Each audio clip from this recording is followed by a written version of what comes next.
ओम घृणी सूर्याय नमः। आप सभी का दिन शुभ और मंगलमय हो और भगवान श्री सूर्य नारायण जी आपकी सभी मनोकामनाएं पूर्ण करें। आज सुनिए ज्येष्ठ मास महात्म्य का अध्याय 10। आज के अध्याय में आप जानेंगे सिद्धार्थ सप्तमी व्रत के उद्यापन की विधि, ब्रह्मा द्वारा कहा गया भगवान सूर्य का नाम स्तोत्र और जम्बू द्वीप में सूर्य नारायण की आराधना के 3 प्रमुख स्थान, दुर्वासा मुनि का सांब को शाप देने का वर्णन। उद्यापन की विधि बताते हुए श्री ब्रह्मा जी बोले, याज्ञवल्क्य, सिद्धार्थ सप्तमी व्रत के अनंतर दूसरे दिन स्नान, पूजन, जप तथा हवन आदि करके भोजक, पुराणवेत्ता और वेद पारंगत ब्राह्मणों को भोजन कराकर लाल वस्त्र, दूध देने वाली गाय, उत्तम भोजन तथा जो पदार्थ अपने को प्रिय हो वे सब मध्याह्न काल में भोजकों को दान देने चाहिए।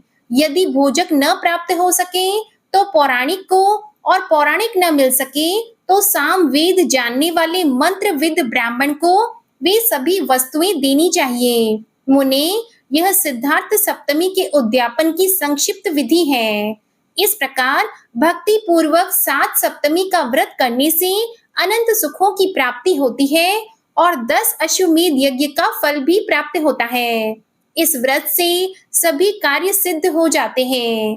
गरुड़ को देखकर सर्प आदि की तरह कुष्ठ आदि सभी रोग इसके अनुष्ठान से दूर भागते हैं। व्रत, नियम तथा तप करके 7 सप्तमी को व्रत करने से मनुष्य विद्या, धन, पुत्र, भाग्य, आरोग्य और धर्म को तथा अंत समय में सूर्य लोक को प्राप्त करता है। इस सप्तमी व्रत की विधि का जो श्रवण करता है अथवा उसे पढ़ता है वह भी सूर्य नारायण में लीन हो जाता है। देवता और मुनि भी इस व्रत के महात्म्य को सुनकर सूर्य नारायण के भक्त हो गए हैं। जो पुरुष इस आख्यान का स्वयं श्रवण करता है अथवा दूसरे को सुनाता है वे दोनों सूर्य लोक को जाते हैं। रोगी यदि इसका श्रवण करे तो रोग मुक्त हो जाता है। इस व्रत की जिज्ञासा रखने वाला भक्त अभिलषित इच्छाओं को प्राप्त करता है और सूर्य लोक को जाता है। यदि इस आख्यान को पढ़कर यात्रा की जाए तो मार्ग में विघ्न नहीं आते और यात्रा सफल हो जाती है। जो कोई भी जिस पदार्थ की कामना करता है वह उसे निश्चित ही प्राप्त कर लेता है। गर्भिणी स्त्री इस आख्यान को सुने तो वह सुख पूर्वक पुत्र को जन्म देती है। बंध्या अर्थात बांझ अगर इसे सुने तो संतान प्राप्त करती है। याज्ञवल्क्य, यह सब कथा सूर्य नारायण ने मुझसे कही थी तथा मैंने आपको सुना दी और अब आप भी भक्ति पूर्वक सूर्य नारायण की आराधना करें जिससे सभी पातक यानी पाप नष्ट हो जाएं। उदित होते ही जो अपनी किरणों से संसार का अंधकार दूर करके प्रकाश फैलाते हैं वे द्वादश आत्मा सूर्य नारायण ही जगत के माता, पिता तथा गुरु हैं। अदिति पुत्र भगवान सूर्य आप पर प्रसन्न हो। ब्रह्मा जी आगे बोले, याज्ञवल्क्य, भगवान सूर्य जिन नामों की स्तुति से प्रसन्न होते हैं मैं उनका वर्णन करता हूँ, तुम ध्यान पूर्वक सुनो। नित्य, रवि, अर्क, भानु, भास्कर, मतंग, मार्तंड तथा विवस्वान नामों से युक्त भगवान सूर्य को मेरा नमस्कार है। आदिदेव, रश्मिमाली, दिवाकर, दीप्त, अग्नि तथा मिहिर नामक भगवान आदित्य को मेरा नमस्कार है। हे अदिति के पुत्र भगवान सूर्य, आप प्रभाकर मित्र, गोपति अर्थात किरणों के स्वामी तथा दिक्पति नाम वाले हैं। आपको मेरा नित्य नमस्कार है। धाता, विधाता, अर्यमा, वरुण, पूषा, भग, मित्र, पर्जन्य, अंशुमान नाम वाले भगवान सूर्य को मेरा प्रणाम है। हितकृत अर्थात संसार का कल्याण करने वाले, धर्म, तपन, हरि, हरिताश्व अर्थात हरे रंग के अश्वों वाले विश्वपति भगवान सूर्य को नित्य मेरा नमस्कार है। विष्णु, ब्रह्मा, त्रयंबक अर्थात शिव, आत्मस्वरूप, सप्त सप्ती, हे सप्त लोकेश आपको मेरा नमस्कार है। अद्वितीय, एक चक्र रथ अर्थात जिनके रथ में एक ही चक्र है। ज्योतिषपति, हे सर्व प्राण भृत, सभी प्राणियों का भरण पोषण करने वाले आपको मेरा नित्य नमस्कार है। समस्त प्राणी जगत का हित करने वाले, शिव और आरती हर अर्थात दुख विनाशी, पद्म प्रबोध अर्थात कमलों को विकसित करने वाले, वेद आदि मूर्ति भगवान सूर्य को नमस्कार है। प्रजापतियों के स्वामी महर्षि कश्यप के पुत्र आपको नमस्कार है। भीम पुत्र तथा पावक नाम वाले तारासुत आपको नमस्कार है, नमस्कार है। धिषण कृष्ण अदिति पुत्र तथा लक्ष्य नाम वाले भगवान सूर्य को बार बार नमस्कार है। श्री ब्रह्मा जी ने कहा, याज्ञवल्क्य, जो मनुष्य सायंकाल और प्रातः काल इन नामों का पवित्र होकर पाठ करता है, वह मेरे समान ही मनोवांछित फलों को प्राप्त करता है। इस नाम स्तोत्र से सूर्य की आराधना करने पर उनके अनुग्रह से धर्म, अर्थ, काम, आरोग्य, राज्य तथा विजय की प्राप्ति होती है। यदि मनुष्य बंधन में हो तो इसके पाठ से बंधन मुक्त हो जाता है। इसके जप करने से सभी पापों से छुटकारा मिल जाता है। यह जो सूर्य स्तोत्र मैंने कहा है वह अत्यंत ही रहस्यमय है। अब जानिए जम्बू द्वीप में सूर्य नारायण की आराधना के 3 प्रमुख स्थान, दुर्वासा मुनि का सांब को शाप देने का वर्णन। सुमंतु मुनि बोले, राजन, ब्रह्मा जी से इस प्रकार उपदेश प्राप्त कर याज्ञवल्क्य मुनि ने सूर्य भगवान की आराधना की, जिसके प्रभाव से उन्हें सालों की मुक्ति प्राप्त हुई। अतः भगवान सूर्य की उपासना करके आप भी उस देव दुर्लभ मोक्ष को प्राप्त कर सकेंगे। तब राजा शतानीक ने पूछा, मुनि, जम्बू द्वीप में भगवान सूर्य देव का आदि स्थान कहाँ है, जहाँ विधि पूर्वक आराधना करने से शीघ्र ही मनोवांछित फल की प्राप्ति हो सके? सुमंतु मुनि ने कहा, राजन, इस जम्बू द्वीप में भगवान सूर्य नारायण के मुख्य 3 स्थान हैं। प्रथम इंद्रवन है, दूसरा मुंडीर तथा तीसरा तीनों लोकों में प्रसिद्ध कालप्रिय नामक स्थान है। इस द्वीप में इन तीनों के अलावा एक अन्य स्थान भी ब्रह्मा जी ने बताया है, जो चंद्रभागा नदी के तट पर अवस्थित है, जिसको सांबपुर भी कहा जाता है। वहां भगवान सूर्य नारायण सांब की भक्ति से प्रसन्न होकर लोक कल्याण के लिए अपने 12 रूपों में से मित्र रूप में निवास करते हैं। जो भक्ति पूर्वक उनका पूजन करता है उसको वे स्वीकार करते हैं।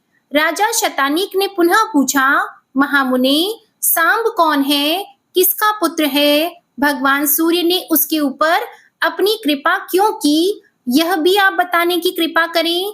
तब सुमंतु मुनि कहने लगे, राजन, संसार में 12 आदित्य प्रसिद्ध हैं। उनमें से विष्णु नाम के जो आदित्य हैं, वे इस जगत में वासुदेव श्री कृष्ण रूप में अवतीर्ण हुए। उनकी जाम्बवती नाम की पत्नी से महाबलशाली सांब नामक पुत्र हुआ। वह शापवश कुष्ठ रोग से ग्रस्त हो गया था।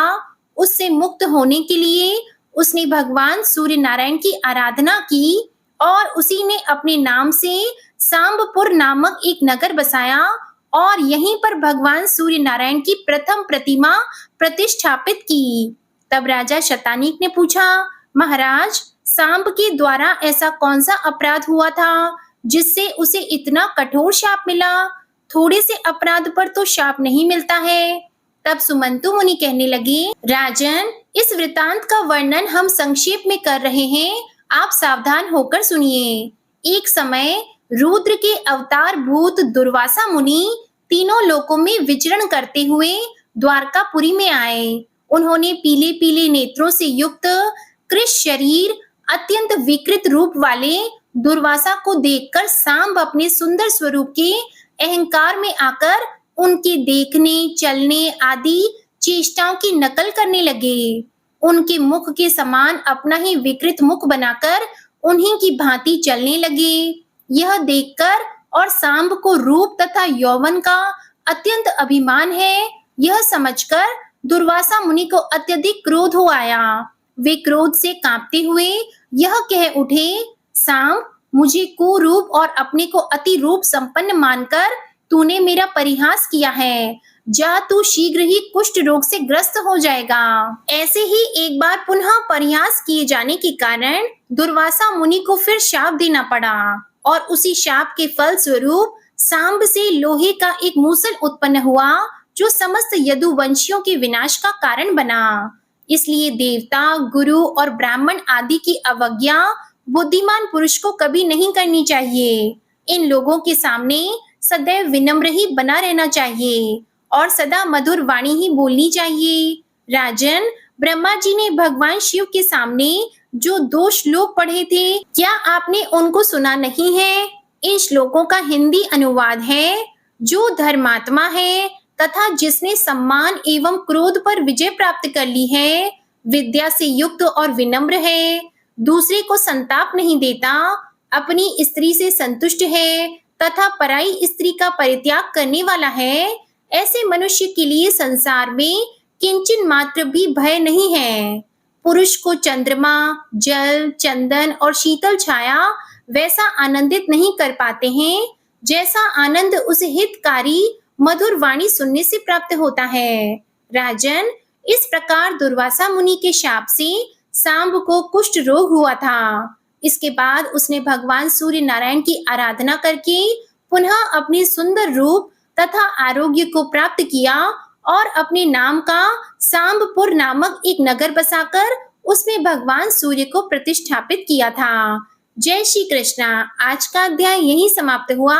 अगले अध्याय में आप जानेंगे सूर्य नारायण भगवान की 12 मूर्तियों का वर्णन, देवर्षि नारद जी के द्वारा सूर्य के विराट रूप तथा उनके प्रभाव का वर्णन। अब आप सुनिए विष्णु चालीसा का पाठ। विष्णु सुनिए विनय सेवक की चित लाए, कीरत कुछ वर्णन करो दीजिए ज्ञान बताए।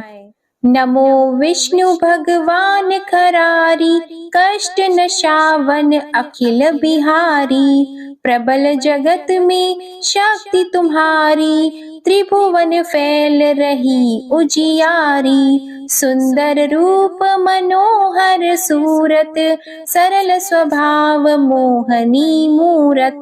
तन पर पीतांबर अति सोहत, बैजंती माला मन मोहत। शंख चक्र कर गदा विराजे, देखत दैत्य असुर दल भाजे। सत्य धर्म मद लोभन गाजे, काम क्रोध मद लोभन छाजे। संत भक्त सज्जन मन रंजन, धनुज असुर दुष्टन दल गंजन। सुख उपजाए कष्ट सब भंजन, दोष मिटाय करत जन सज्जन। पाप काट भव सिंधु उतारण, कष्ट नाश कर भक्त उबारण। करत अनेक रूप प्रभु धारण, केवल आप भक्ति के कारण। धरणी धेनु बन तुम ही पुकारा, तब तुम रूप राम का धारा। भार उतार असुर दल मारा, रावण आदिक को संहारा। आप वराह रूप बनाया, हिरण्याक्ष को मार गिराया। धर्मस्य तन सिंधु बनाया, 14 रत्नन को निकलाया।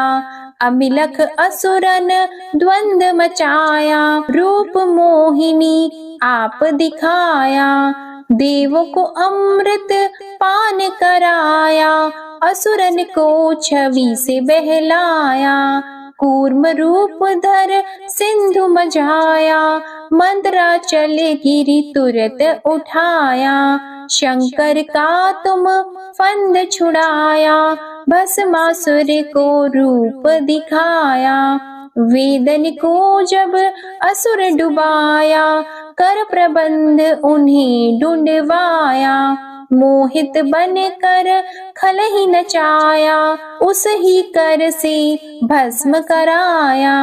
असुर जलंधर अति बलदाई, शंकर से उनकी न लड़ाई। हार पार शिव सकल बनाई, कीन सती से छल खल जाई। सुमिरन कीन तुम्हें शिव रानी, बतलाई सब विपत कहानी। तब तुम बने मुनीश्वर ज्ञानी, वृंदा की सब सुरति भुलानी, देख तीन धनुज शैतानी। वृंदा आए तुम्हें लपटानी, हो स्पर्श धर्म क्षति मानी। हना असुर उर शिव शैतानी, तुमने ध्रुव प्रहलाद उबारे।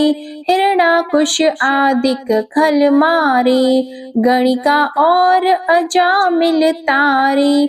बहुत भक्त भव सिंधु उतारे, हरहु सकल संताप हमारे। कृपा करहु हरि सिरजनहारे, देखहु मैं निज दर्श तुम्हारे। दीप बंधु भक्तन हितकारे, चाहता आपका सेवक दर्शन।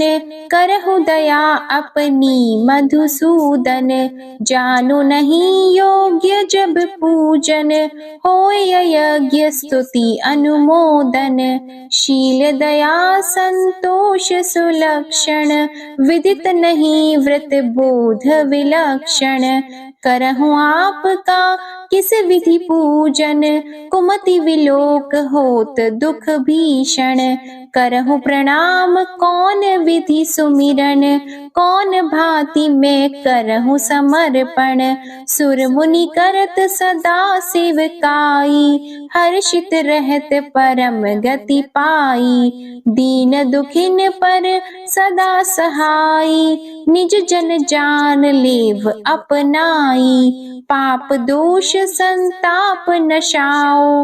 भव बंधन से मुक्त कराओ, सुत संपत्ति दे सुख उपजाओ। निज चरणन का दास बनाओ, निगम सदा ये विनय सुनावे। पढ़े सुने सो जन सुख पावे। श्री विष्णु चालीसा समाप्त होती है। प्रेम से बोलिए भगवान विष्णु और माता लक्ष्मी की जय। आपको आज की कथा पसंद आए तो वीडियो को लाइक कीजिएगा, शेयर कीजिएगा, कमेंट में भगवान श्री सूर्य नारायण जी की जय लिखिएगा और चैनल को भी सब्सक्राइब कीजिएगा। इसी के साथ आज आप हमारे चैनल पर अपरा एकादशी व्रत की कथा भी जरूर सुनिएगा। प्रेम से बोलिए श्री हरि विष्णु जी की जय।